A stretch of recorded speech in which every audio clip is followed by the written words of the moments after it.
What is success? What is success? What is success? What is success? What is success in America? And it all started one day on a plane on my way to TED 7 years ago. And in the seat next to me was a high school student, a teenager, and she came from a really poor family. And she wanted to make something of her life. And she asked me a simple little question. She said, "What leads to success?"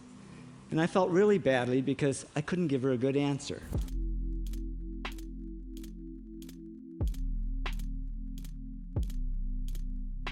Success is a gray area for many people in America.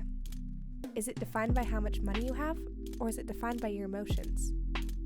The dictionary definition of success is the accomplishment of one's goals or the attainment of wealth, position, or honors of the like. Some of the most successful people of the century were asked how they would define success, and their definitions deviated a bit from the dictionary statement. Arianna Huffington, the founder of Huffington Post, said, "To live the lives we truly want and deserve, and not just the lives we settle for, we need a third metric. A third measure of success that goes beyond the two metrics of money and power and consists of 4 pillars: well-being, wisdom, wonder, and giving."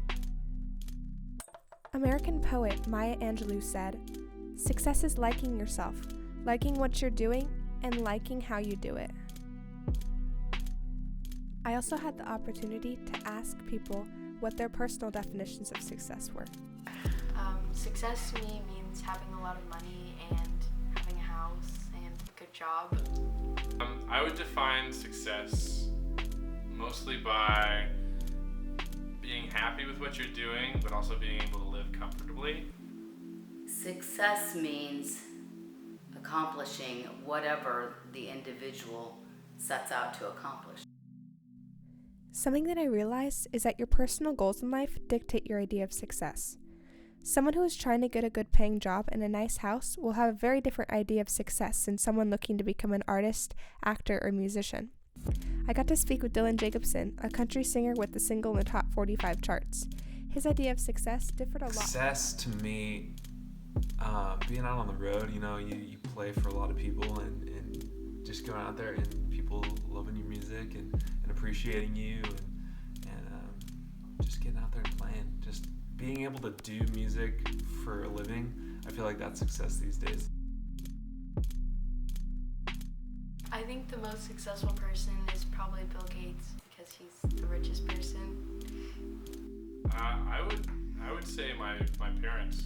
I know this is going to be super cliche, but both of them seem very happy of where they are, where they're at. Well, we played with Keith Urban the other day. Oh yeah, you're supposed to give me that signature. There we go. Yeah, we gotta give you that signature now. I'd say Keith Urban. That's a pretty good one.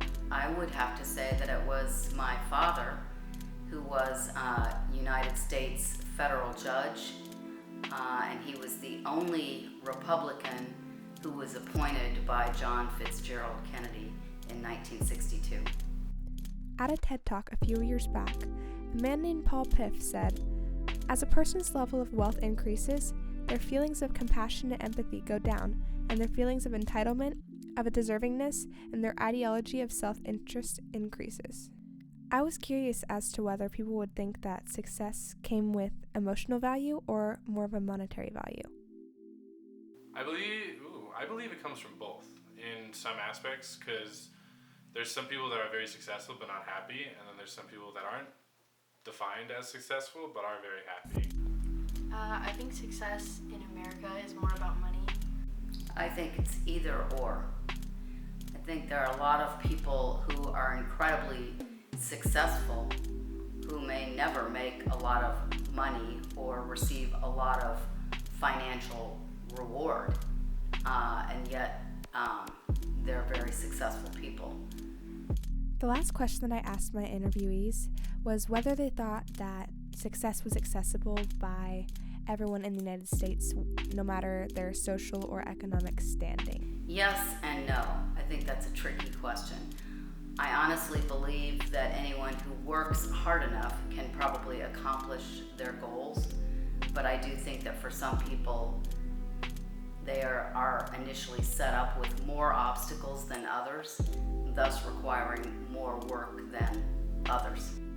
No, I wouldn't say so. Even imagine trying to get into a 4-year college with no money backing me up at all.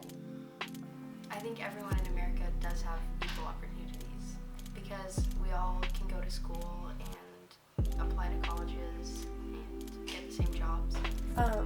I just finished editing my documentary, and I think that it was super, super eye-opening to be able to watch back the interviews that I did with everyone, because everyone that I interviewed was a different age, they were chasing a different dream, and they all had different success stories and walks of life. So I think it was really, really interesting to be able to go back and listen to what they think makes people successful and what they think success is in general, because to be able to understand that would help just everyone out in celebrating other people's accomplishments and celebrating other people's success. Because if we just celebrate each other's success a little bit more instead of trying to pit them against each other, then the world would just be a happier place. So